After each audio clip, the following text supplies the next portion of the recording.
Hola a todos, bienvenidos al segundo capítulo de El Invitado. Hoy estamos con una gran persona, un gran profesional y sobre todo un gran invitado. El señor Cristian Lederman los va a saludar a partir de este momento. Cristian, bienvenido. Mucho gusto, muchas gracias por la invitación, Federico. Encantado de estar acá. Muchas gracias a ti. Bien, el tema de hoy es un tema muy entretenido. Está relacionado directamente con la práctica de nuestro invitado y hoy día vamos a hablar de anestesia. Bueno, partimos inmediatamente entonces, Cristian. Me gustaría saber, en primer lugar, ¿qué relación tienes tú con la anestesia? Bueno, antes que todo te cuento, soy médico especialista en anestesiología y reanimación. Además soy médico intensivista. Te puedo contar un poco en qué consiste. Mi especialidad, hay mucha gente que no conoce qué hace un anestesiólogo. Y es normal, porque los médicos anestesiólogos dentro de los hospitales somos personajes medios de tramoya. O sea, estamos metidos en lugares en donde muchas veces no atendemos público en forma directa, como lo puede hacer un médico internista, cirujano, etcétera, que tiene una consulta. Nosotros tenemos ahora consultas solamente de evaluación preoperatoria, pero nuestro quehacer diario es dentro de los pabellones, dentro de las unidades de cuidados intensivos. Y lo que hacemos nosotros es, tenemos un espectro de trabajo gigantesco. O sea, primero, por supuesto, dar anestesia a todas las cirugías que se realizan en los hospitales y clínicas. Dar también sedación afuera de los pabellones, en procedimientos endoscópicos, procedimientos de imagenología. También trabajamos en unidades de cuidados intensivos, cuidando pacientes críticos. También tenemos un área de trabajo muy grande y muy potente que es el manejo del dolor crónico y agudo, oncológico y no oncológico. Entonces el espectro de trabajo es enorme. Somos médicos que estudiamos medicina, obviamente 7 años o 6 años, depende de la facultad hoy día. Y después de recibirnos como médicos generales o hacemos una experiencia como médicos generales de zona entre 3 a 6 años o después hacemos la especialidad de anestesiología y reanimación que dura 3 años acá en Chile. Discúlpame, de esa especialidad de reanimación, Sí. ¿todos tienen esa especialidad de animación? Todos los anestesiólogos que ejercen en Chile deben tener una formación a lo menos de 10 años universitaria, o sea, los 7 años de medicina, más los 3 años de anestesiología y reanimación. Por lo tanto, el médico anestesiólogo más joven que lo pueda atender va a tener a lo menos 10 años de formación universitaria. Excelente, es un tremendo tiempo de formación. Imagino que el estudio es algo constante hasta el día de hoy. O sea, sí, claro. me decías anteriormente que los gold standard de alguna época ya no son. O sea, vivimos una época de medicina basada en evidencia. Absolutamente. O sea, lo que quiero transmitirles a las personas que escuchan o lo escuchan es tranquilidad. ¿Tranquilidad en qué sentido? Que la anestesia tiene muy mala fama. ¿Y por qué? Porque históricamente, no sé, décadas antes, las anestesias eran dadas muchas veces por personas que no eran médicos, la gran mayoría de ellas. Hay muchas anécdotas con el chofer de la ambulancia o las monjitas, etcétera. Y por supuesto, 50 o más años hacia atrás, no existía la monitorización que existe hoy día ni los medicamentos seguros que tenemos para trabajar hoy día. Claro. Por lo tanto, no había mucho conocimiento científico. Y habían accidentes, sin duda. Habían accidentes graves y mortalidad espantosa. Entonces, para poder desarrollar la cirugía, en el fondo, para que los cirujanos pudiesen trabajar en forma segura y tranquila, la medicina desarrolló la anestesiología como una especialidad que está al servicio de la cirugía. ¿Ok? Sí, esa es la realidad. Claro, no hay necesidad de anestesia si es que no hay un procedimiento de por medio. Sin duda, por supuesto. O sea, hoy día la anestesia no solo, los anestesiólogos no solo hacemos anestesia, como dije inicialmente. O sea, tenemos un espectro grande de alternativas de trabajo, pero sin duda nuestro principal motivo de ser es para poder dar anestesia a los pacientes que se operan. Perfecto, perfecto. Bueno, fundamental. O sea, si no fuese por la anestesia, sería muy distinta la cosa. Absolutamente. Difícil operar sin anestesia. No, imposible. Oye, consulta sencilla. ¿Anestesista o anestesiólogo? Da lo mismo. ¿Da lo mismo? Sí, da lo mismo. Vamos a usarlo entonces como sinónimo. Exactamente. Bueno, ya dijiste varias cosas que son interesantes de desglosar. En primer lugar, hablaste de la formación. Segundo, cuál es el rol de un anestesista dentro del mundo de la medicina. Ujú. Pero me gustaría hacer una pequeña pausa e remontarnos un poco hacia atrás. Vamos al contexto histórico. Todas las prácticas en medicina tienen algún origen. Y las prácticas en general tienen algún origen. Sin duda. En distintas ciencias que nos rodean tienen inicios. Y tienen inicios de repente medios difusos, de repente medios tangibles, con alguna invención de algo. Sí, claro. Hablemos del contexto histórico de la anestesia y de la parte más antigua y de la parte más moderna. Bueno, hay muchas cosas que no están bien definidas en términos de tiempo, pero sí está demostrado que durante la época de los egipcios romanos se usaba mandrágora, se usaba opioides, digamos, derivados del opio, como para calmar el dolor en procedimiento. Hay hasta cranectomías hechas en la época de los egipcios, Sí. demostración de eso. Sí. Pero la anestesia moderna como tal parte en el año 1846, donde el doctor Morton en Boston, en Massachusetts General Hospital, hace la primera demostración de un procedimiento quirúrgico bajo anestesia con éter. Tiene que haber marcado un hito. Sin duda. Tremendo. Esa fue, digamos, la primera demostración científica de que el éter podía ser utilizado con seguridad entre comillas, digamos, como anestesia. Y el año siguiente, el año 1847, se usa el cloroformo también. El Con famoso gases. cloroformo. Absolutamente. El éter también. Ya. Y después, bueno, en 1884, por primera vez se usa la cocaína como anestésico local en un procedimiento de anestesia raquídea regional. O sea, ¿Ok? cocaína. La misma cocaína que conocemos hoy día. ¿Cómo la usaron? ¿En qué dosis? ¿Cómo la diluían? No lo desconozco. No tengo esa información, pero sí te puedo decir que ya en 1884 se usaba la cocaína como anestésico Ya, local. pero se entiende que ellos tratan de explorar una familia Sin duda. y van derivando. Esos fueron los inicios, digamos, y las primeras drogas que dieron pie al desarrollo de las nuevas drogas anestésicas seguras que tenemos hoy. Excelente. ¿Y cómo llegamos, por ejemplo, al tratamiento que se hace hoy día, a la anestesia que se imparte hoy día? Bueno, hoy día la anestesia, primero yo dividiría, para que la gente entienda, existen diferentes tipos de anestesia, sin duda como grandes grupos o familias.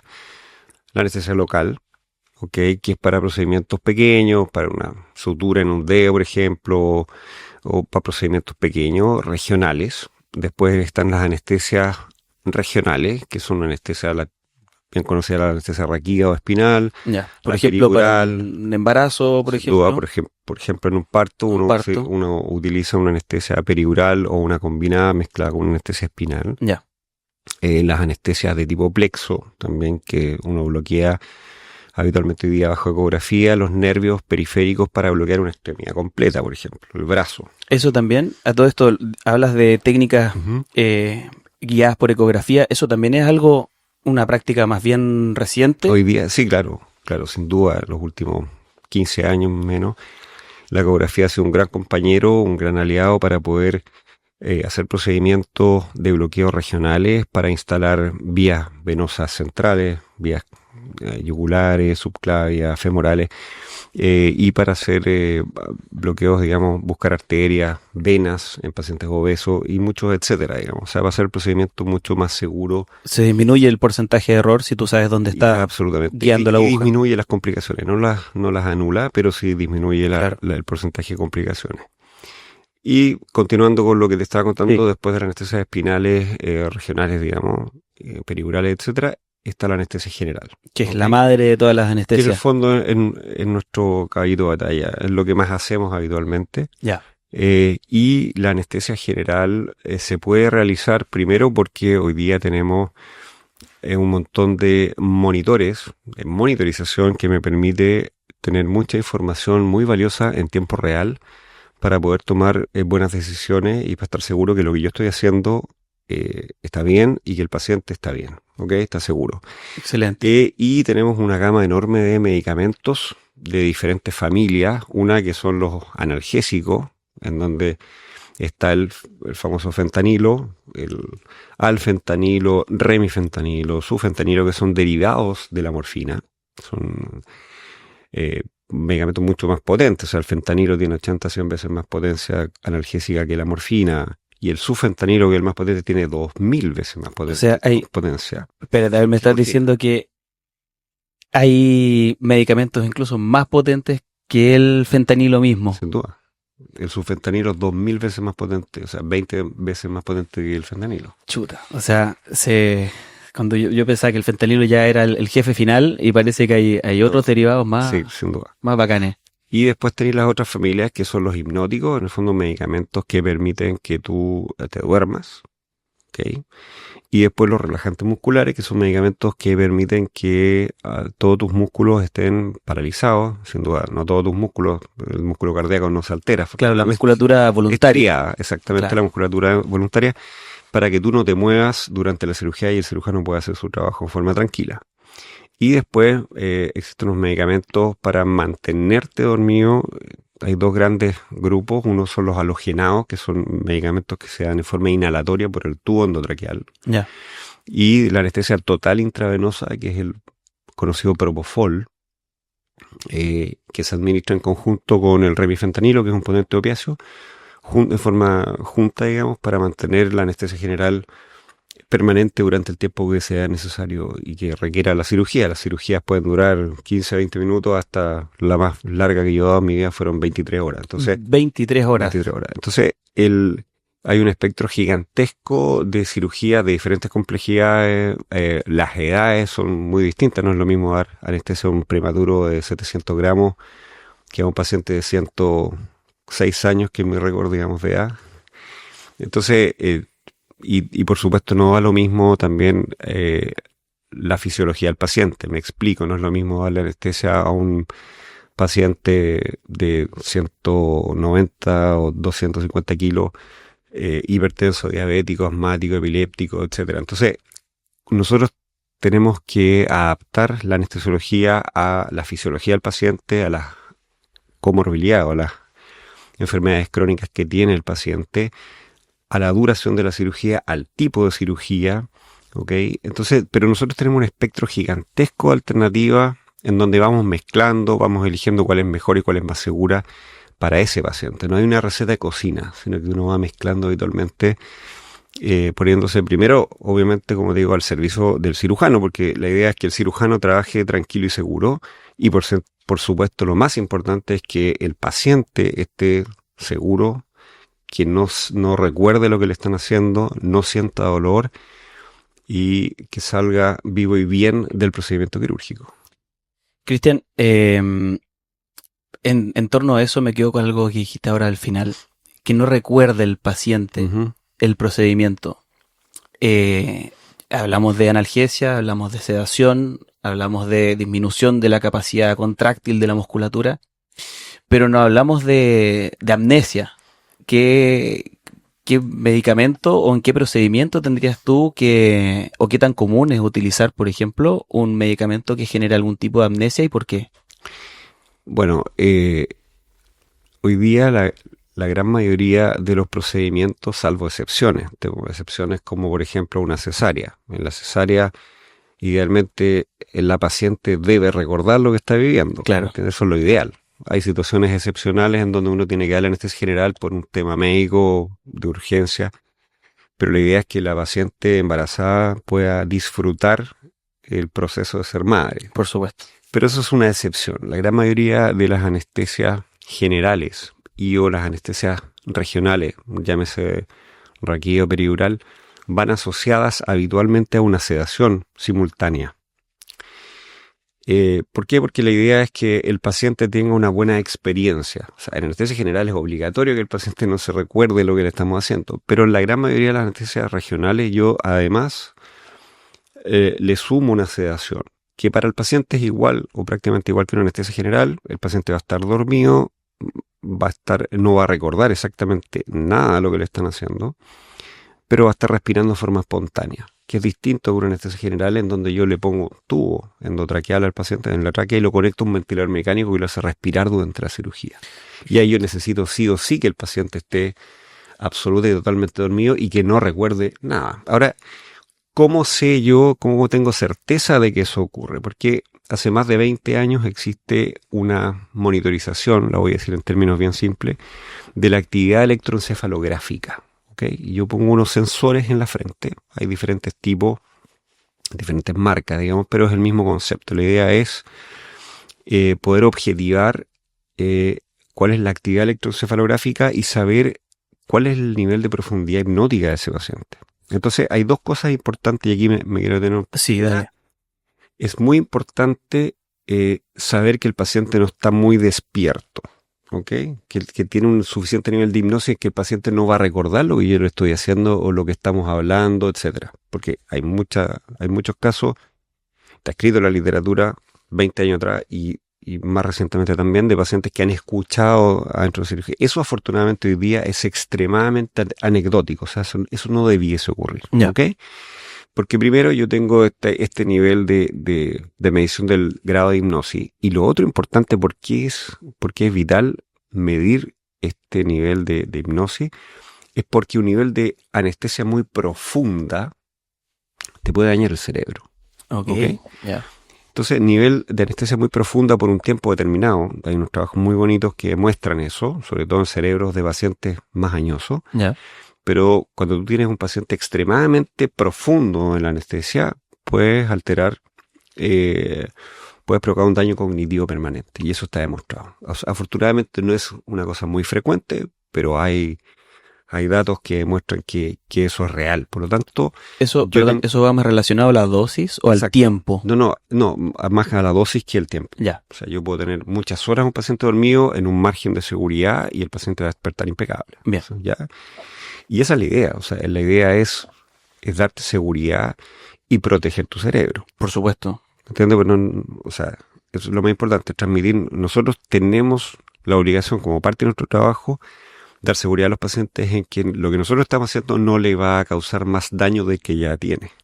Fundamental, o sea, no puede llegar por A y salir por B. Eso es vital. Entonces, hoy día existe, como te digo, la forma de medir esta profundidad hipnótica, que no está tan bien dicha, pero para que la gente entienda, y va a estar segura en términos de que no se va a despertar adentro de la cirugía, no va a sentir, no se va a recordar de nada, y además le estamos protegiendo su cerebro para que no se dañe. Excelente. Oye, hasta ese punto tenemos un paciente que está durmiendo, ¿cierto? Que después despierta y que la gran diferencia es que si yo tengo una anestesia general versus una anestesia, digamos, más local, necesito ventilación mecánica si es que la anestesia es escotota y puedo respirar naturalmente si es que tengo una anestesia que es más liviana, por así decirlo. Oye, estamos hablando de anestesia hasta el momento y todo, pero no hemos hablado de por qué se usa anestesia. Creo que es imposible hablar de anestesia sin referirse al dolor. Sin duda. ¿Qué es el dolor? Bueno, el dolor es una experiencia sensorial y emocional desagradable, causada por un estímulo o una anoxa de un tejido tisular real o potencial, porque no solo existe el dolor físico, ¿no es cierto? Existe el dolor aparente, emocional. Sin duda. Sí. Entonces, lo que uno hace en fondo cuando administra anestesia es bloquear las vías de conducción del dolor, ¿ok? Entonces, y uno lo puede hacer tiene varias alternativas: usar los medicamentos derivados de los opiáceos, digamos, endovenoso, o hacer los bloqueos propios periféricos con anestésicos locales, llámese anestesia local o anestesia regional, con los bloqueos que te expliqué al inicio. Oye, qué cercano este tema. Yo creo que es difícil llegar, no sé, a los 10 años de vida, por ejemplo, o a cumplir la mayoría de edad sin haber tenido alguna aproximación como individuo con algún tipo de anestesia. Sí, claro. O sea, algo te va a pasar que vas a requerir algún tipo de manejo del dolor más profundo, más liviano, pero es algo súper cercano a algo súper común. Todos hemos ido al dentista, por ejemplo. El dentista, claro que el dentista habitualmente, hay muchas, yo siempre me río, pues le pregunto a los pacientes, ¿le han puesto anestesia alguna vez? Nunca, primera vez. Y ahí va el dentista, sí, siempre, sí, acá han puesto. Entonces, claro, la gente olvida que en el dentista le ponen anestesia local. Claro que sí. Y el odontólogo puede hacer su procedimiento, que a veces es extremadamente doloroso. Sí, hacer un tratamiento, una endodoncia. Sí, o una exodoncia. O una exodoncia. Son procedimientos dolorosos. Entonces, y ellos pueden hacerlo gracias a que existe un anestésico local que permite que hagan eso. Sí. Entonces, la gente olvida eso.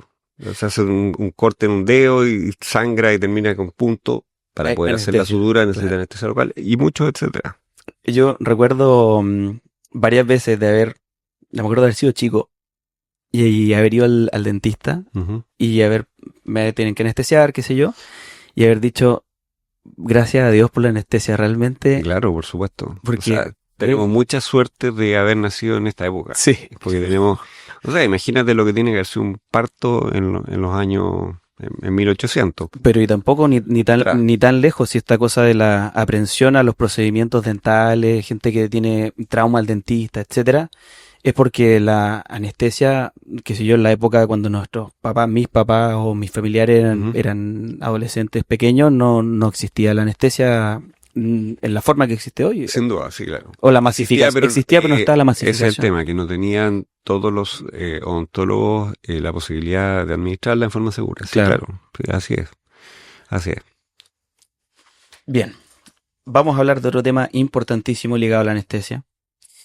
Hiciste una analogía muy linda cuando estábamos conversando antes del capítulo. Es que comparaste tu rol dentro del equipo médico, dentro de esta orquesta que es una operación, por ejemplo, lo comparaste con una profesión que es más común para la gente, que era precisamente que es como ser el piloto de un avión. Cuéntame por qué, y después me gustaría que habláramos de los tiempos de la anestesia en base a esto. Sin duda.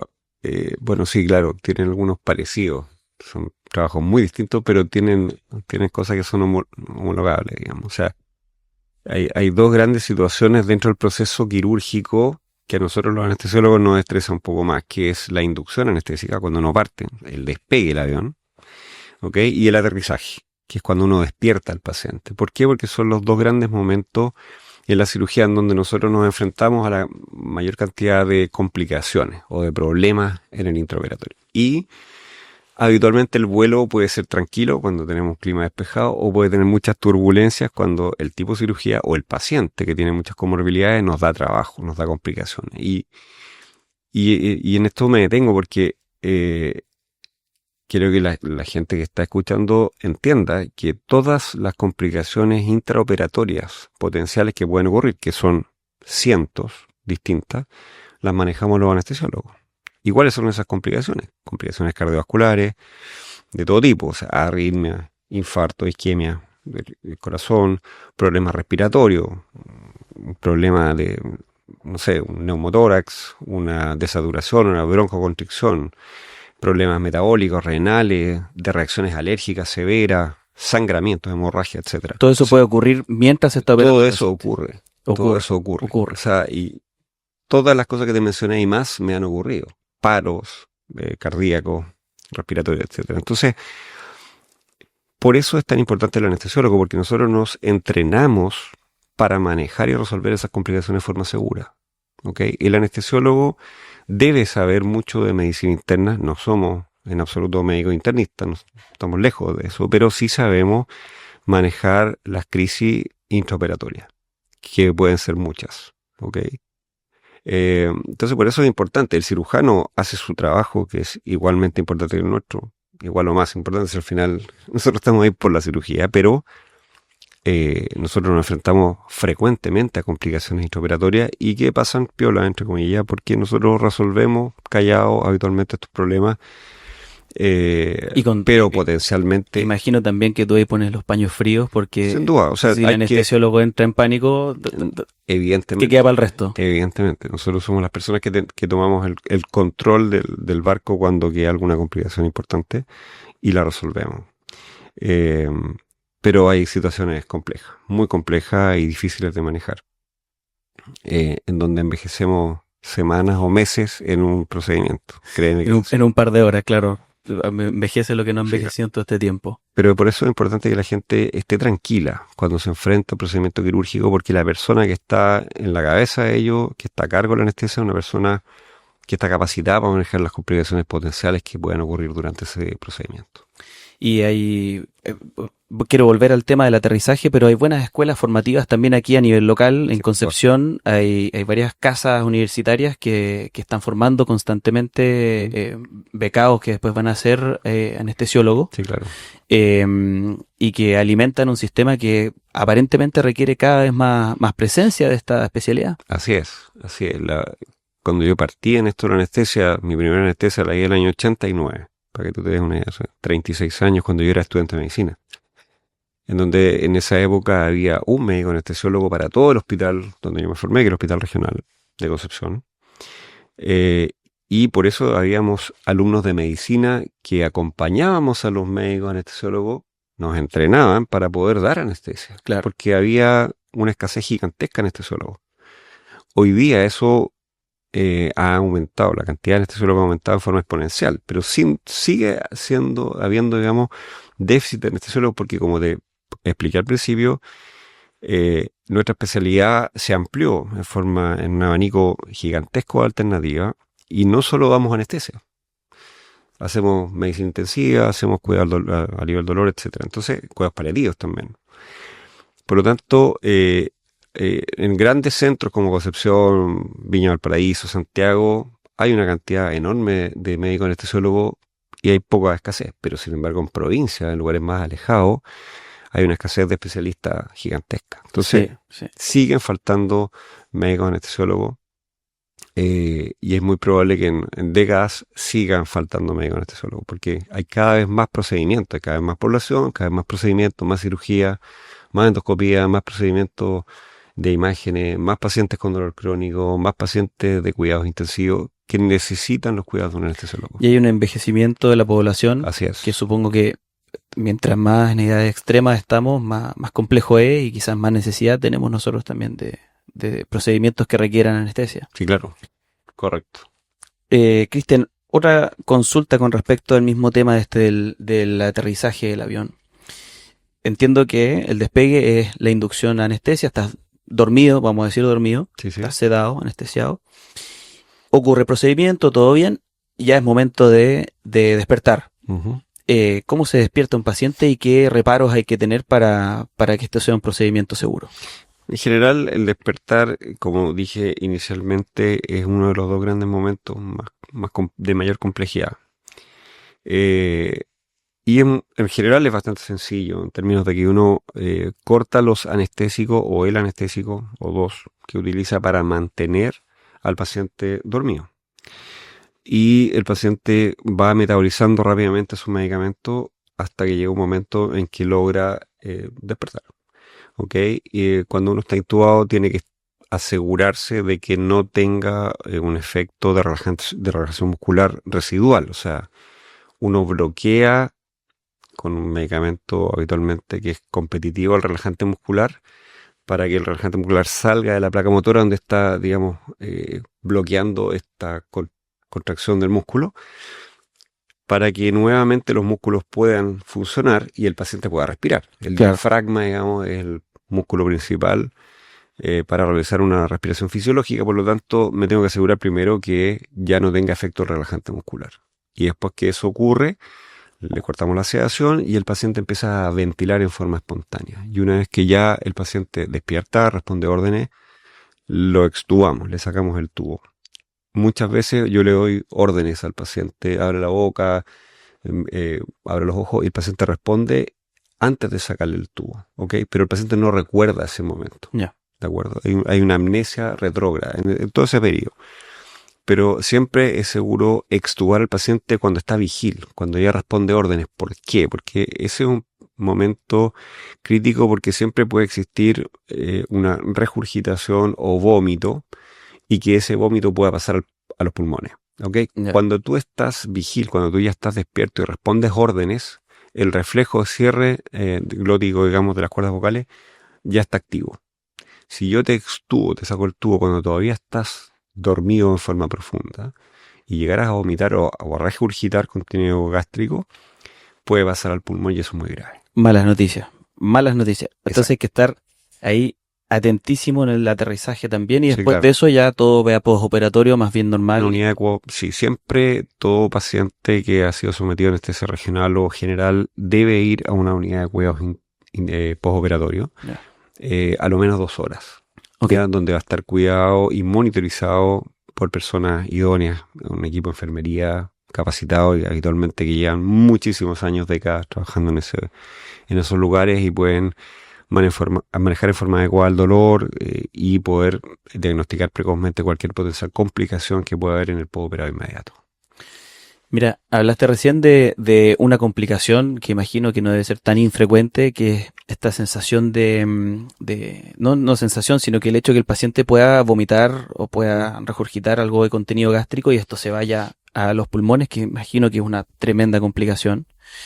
Eso me lleva a pensar, antes de una operación, antes de una operación con anestesia general, imagino que horas también, se solicita siempre que el paciente esté en ayuno. Sí, claro.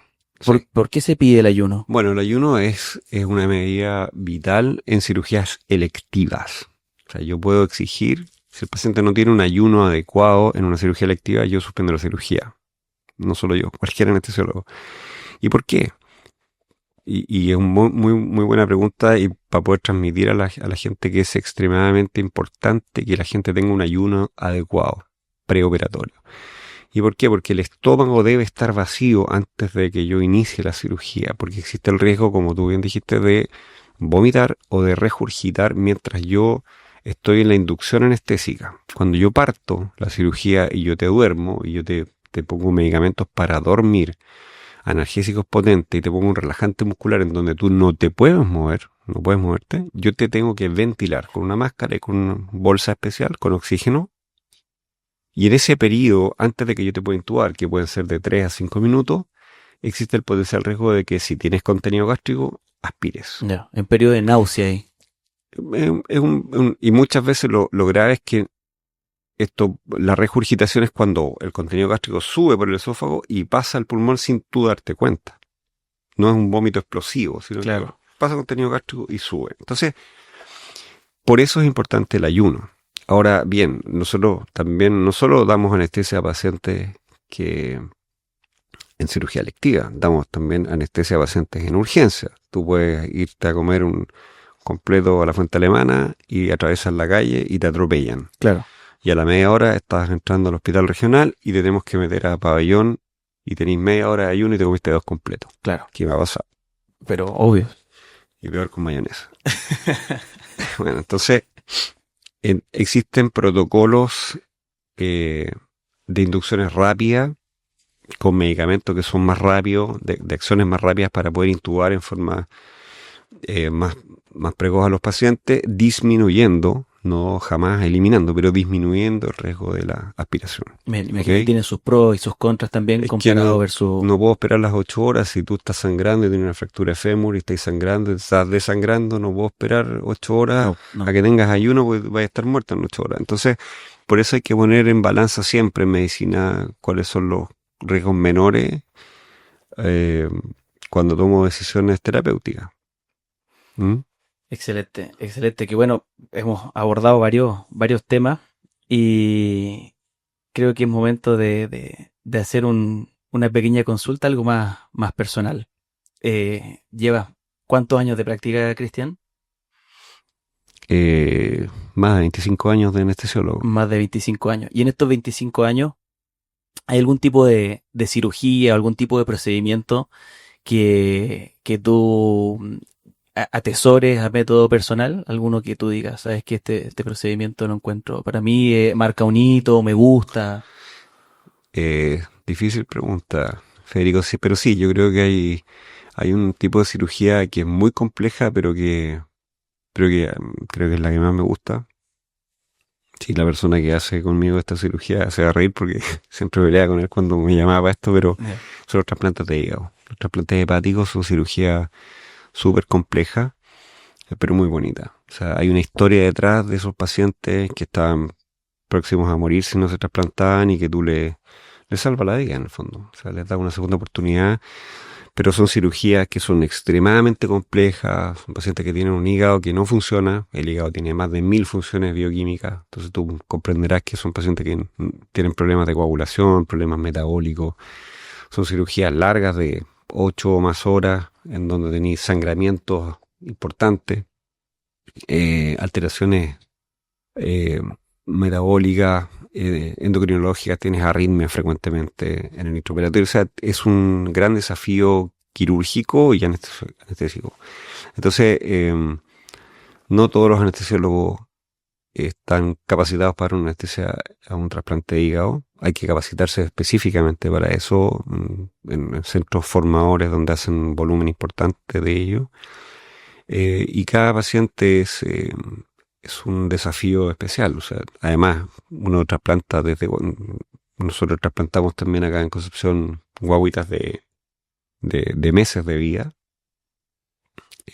Muchas veces se trasplantan hígados con donante vivo, o sea, se le saca un trozo del hígado del papá o mamá que sea compatible y se le pone al niño. Impresionante realmente. Es una cirugía muy bonita, muy compleja. Hay otras cirugías muy bonitas también. Neurocirugía también tiene cirugías muy, muy bonitas. Cirugía cardíaca, cirugía de tórax, abdomen, cabeza y cuello en tumores gigantes. Hay un montón de espectro de cirugías muy choras. Poner una prótesis de rodilla, no sé. Hay un montón de cirugías que son muy bonitas, complejas, pero que son tremendos desafíos. Y tenemos grandes profesionales en la región, en Chile en general, pero en Concepción hay especialistas de muy buena calidad en prácticamente todas las áreas. Es bueno saber eso, que en Concepción tenemos un alto nivel de medicina, un alto nivel de acceso también. Así es. Y una calidad buenísima de todo. O sea, yo no sé si el pabellón quirúrgico o la maquinaria o los fármacos acá distarán mucho, No, muy distintos de... Exactamente igual. Quizás la única diferencia es la infraestructura, la parte, digamos, física del pabellón. Quizás los tamaños de los pabellones de algunas clínicas no sean tan modernos y grandes, pero lo que tenemos es lo que tú necesitas hoy día, 2025, para hacer medicina de calidad. Perfecto, o sea, estándar monitorizaciones, europeo, máquinas, estándar primer mundista. Absolutamente. Drogas igual. O sea, Bien. no hay ningún medicamento, droga que exista hoy día en el mercado europeo o americano que no tengamos. Lo mismo con los monitores y Oye, las máquinas. y me quedo con eso último que dijiste, la monitorización. Yo entiendo que yo como paciente, o si alguien tiene que operarse, alguien que nos esté escuchando,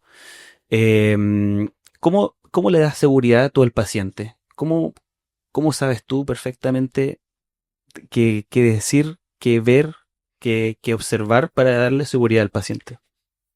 Todo procedimiento quirúrgico, por corto y sencillo que sea, tiene riesgos. Por lo tanto, todo paciente que entra a una sala de operaciones debe ser monitorizado con monitorización básica. ¿Y cuál es esa? O sea, monitorizar electrocardiograma de 3 o 5 derivaciones para diagnosticar precozmente arritmia, isquemia, que en el fondo es la falta de irrigación del corazón, infarto, etcétera. Monitorización de la presión arterial no invasiva o invasiva, en donde se ponen catéteres para poder monitorizar la presión arterial en cirugías largas, cirugías de potenciales sangrados, donde necesitamos tomar muestras de sangre. Un oxímetro de pulso, que es un sensor que se pone en un dedo para medir la saturación de oxígeno periférica. Eso es el desde, digamos. Y después vienen, básico. Claro, y después vienen monitores si es que tú vas a ser sometido, por ejemplo, a una anestesia general, en donde ponemos un monitor de estimulador de nervio periférico, como te decía, para poder monitorizar la profundidad de relajación muscular. Un capnógrafo, que es para ver el CO2 expiratorio cuando el paciente está conectado a un ventilador mecánico. El sensor de profundidad hipnótica, el BIS, índice biespectral, u otros, entropía y otros que existen de otras marcas, pero es prácticamente lo mismo. Existe también monitorización de la temperatura, un termómetro esofágico para medir la temperatura, que es extremadamente importante para estar seguro que tú tenés una temperatura normotérmico, para asegurarme que no estés hipotérmico y no tengas frío, no solo que tengas frío, sino que cuando tú tenés temperaturas menores a 34 y medio, tienes discoagulopatía. ¿Qué es eso? Se te altera la función de la coagulación y te pones a sangrar. Entonces, uno tiene que hacer cosas activas para disminuir el riesgo que tú hagas hipotermia intraoperatoria y también diagnosticar precozmente un cuadro muy grave que se llama hipertermia maligna, que es causada por dos grandes grupos de medicamentos, los relajantes musculares depolarizantes, que se llama succinilcolina, y los halogenados, que son gases para mantener al paciente dormido. Entonces, hay un espectro enorme de monitores que uno utiliza, con monitores de última generación, y te permiten precozmente diagnosticar cualquier potencial complicación y poder tratarla rápidamente. Excelente, la verdad es que de casos cercanos conozco gente que ha postergado y postergado y postergado visita al quirófano precisamente por miedo a que no poder despertar, por miedo a, no sé, con todo esto que me estás diciendo, que le puedes dar Sí. anestesia a un neonato o a una persona adulto mayor de Yo 106 años, y con todo el espectro entre medio. Siempre digo, Federico, que la anestesia, a todos mis pacientes, cuando me pregunta doctor y me puede pasar algo, le digo, el mismo parangón del avión, le digo, mire, esto es igual que ir en avión a Santiago. Lo más probable es que despeguemos y aterricemos sin problema, con más o menos turbulencia, pero los aviones se pueden caer. Claro, La probabilidad es extremadamente baja, pero nunca va a ser cero. claro. El acto médico en general, quirúrgico, anestésico, tiene riesgos sin duda, que son minimizados porque son administrados por personas que son idóneas, están capacitadas con años de experiencia y tenemos la monitorización y las drogas adecuadas para poder diagnosticar precozmente y tratar todas las complicaciones. Pero así todo, la probabilidad de que alguien fallezca en pabellón nunca va a ser cero, pero es extremadamente baja. O sea, hoy día por estadística tú tienes más riesgo de morirte arriba de una microgalaxia, camino chihuayante, Sobre todo en un que andan rápido. por eso digo, que en un pabellón quirúrgico.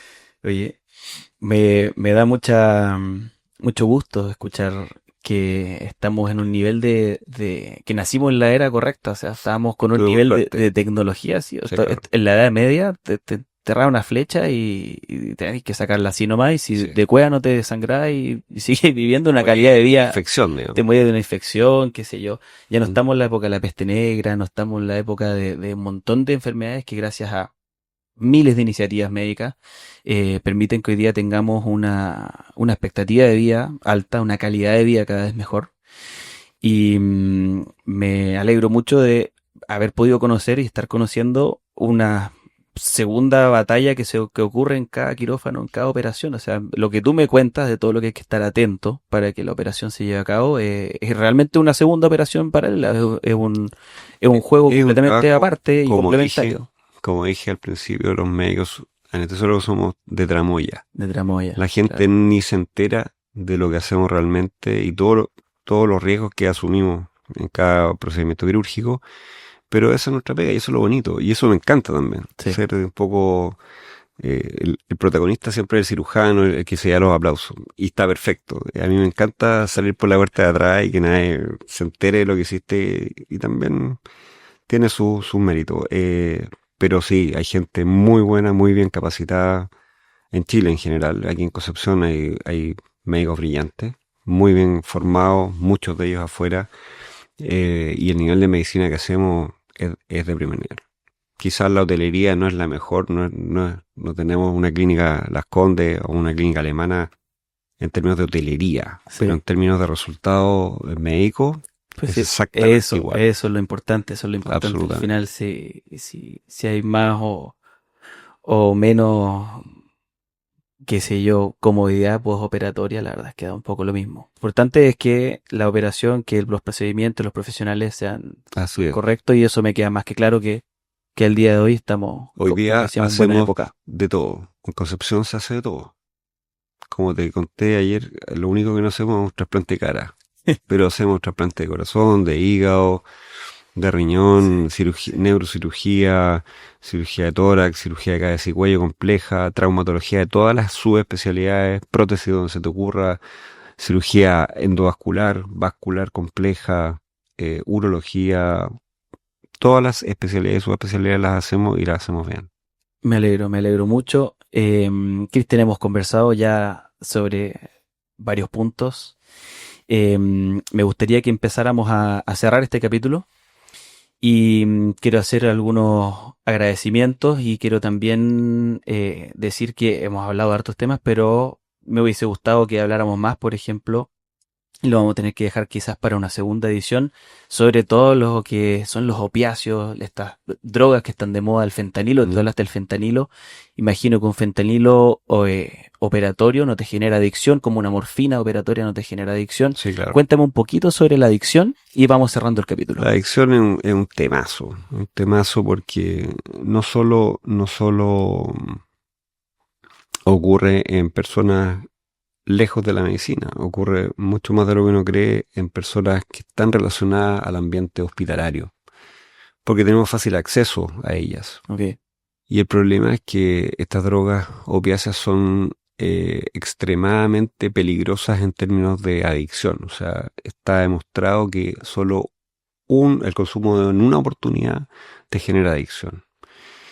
Y en la persona que cae en adicción de opiáceo, en un 95% no sale de ella.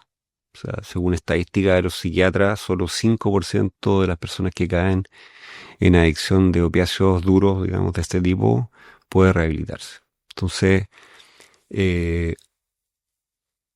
hay que estar extremadamente atento, cuidadoso a que las personas de su entorno, que están con problemas de depresión, con problemas anímicos importantes, no vayan a caer en ella, porque habitualmente no tiene vuelta atrás. Yo tengo 2 amigos, que fueron amigos míos y colegas, que murieron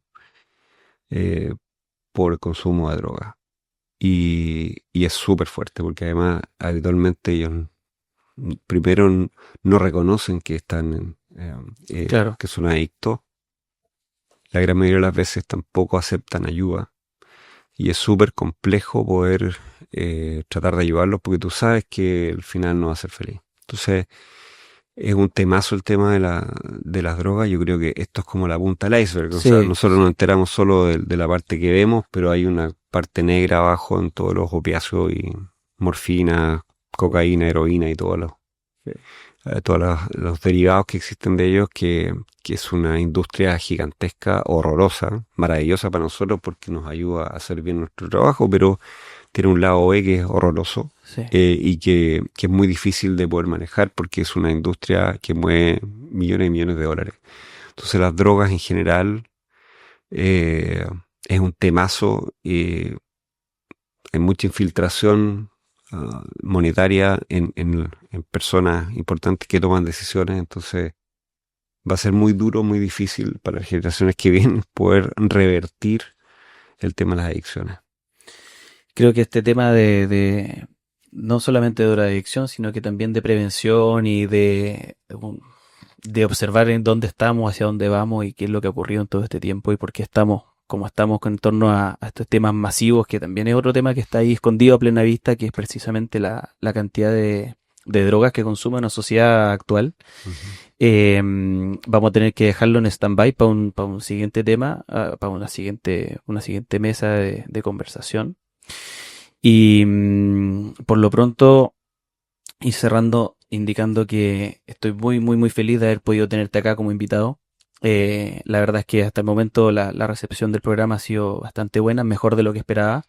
Te doy las gracias, Cristian, nuevamente por haber aceptado la invitación, por compartir estos datos que nos has dado, estas vivencias que nos comparte, algunas muy, muy personales, muy profundas, otras más generales y chistosas, pero es un tema serio, es un tema que es apasionante y se agradece que hayan profesionales como tú tan apasionados, reitero, por su profesión. No, muchas gracias a ti, Federico, por la invitación. Feliz de haber estado acá.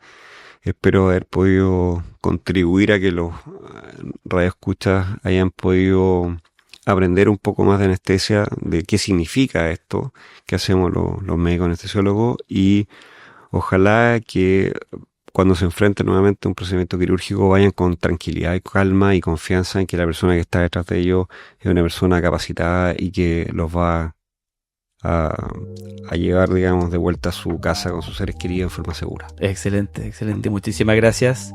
Damos las gracias también a todos quienes nos han escuchado el día de hoy, donde quiera que estén. Un abrazo grande para ustedes y un abrazo grande también y muchísimas gracias a quien hace esto posible, a Radio Florencia, y también a Carlos, que está en los controles ahí viendo toda la tramoya de este capítulo, porque toda operación tiene su tramoya también, no es así nomás. Así que muchas gracias a Carlos, muchas gracias a ustedes, muchas gracias Cristian nuevamente. Encantado. Señor, Muy bien. ha sido un gusto. Gracias. Muchísimas gracias. Que Chau, estés nos bien. vemos otra vez. Chau.